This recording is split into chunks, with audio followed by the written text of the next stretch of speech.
അസമിലെ നൽബേരി എന്ന് പറയുന്ന സ്ഥലത്ത് അവിടുത്തെ സെന്റ് മേരി സ്കൂള്, അവിടെ ക്രിസ്മസ് ആഘോഷത്തിനുള്ള എല്ലാ ഏർപ്പാടുകളും ചെയ്തിരുന്നു, എല്ലാം സജ്ജമായിരുന്നു. പക്ഷെ അതിനു മുമ്പായിട്ട് സംഘപരിവാരത്തിന്റെ ആളുകൾ, ബജ്രംഗ് ദൾ, VHP മുതലായ സംഘടനകളിൽപ്പെട്ടവര് അവിടെ കടന്നു ചെന്ന് അതെല്ലാം അടിച്ചു തകർത്തു. ആ ക്രിസ്മസ് ആഘോഷം നടത്താൻ അനുവദിച്ചില്ല.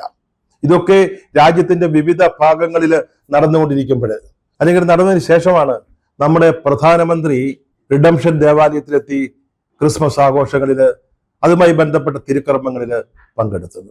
എന്താണ് ഇതിൻ്റെയൊക്കെ അർത്ഥം?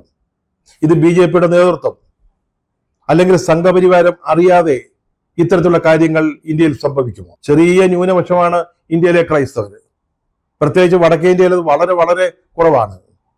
അവിടെ പോലും ക്രിസ്മസ് ആഘോഷങ്ങൾ നടത്താൻ അനുവദിക്കാതിരിക്കത്തക്ക വിധം എന്താണ് ഈ സംഘപരിവാരത്തിന്റെ പ്രകോപനമെന്ന് മനസ്സിലാവുന്നില്ല. ഇത്തരം അനിഷ്ട സംഭവങ്ങൾ ഉണ്ടായിട്ട് നമ്മുടെ പ്രധാനമന്ത്രിയോ അല്ലെങ്കിൽ ആഭ്യന്തരമന്ത്രി അമിത്ഷായോ അതേപ്പറ്റി എന്തെങ്കിലും പ്രതികരിച്ചതായും നമ്മളാരും കേട്ടില്ല, കണ്ടില്ല. സംഘപരിവാരത്തിന്റെ അനുഗ്രഹത്തോടും അനുമതിയോടും കൂടിയാണ് ഇത്തരം സംഭവങ്ങൾ അരങ്ങേറുന്നത്.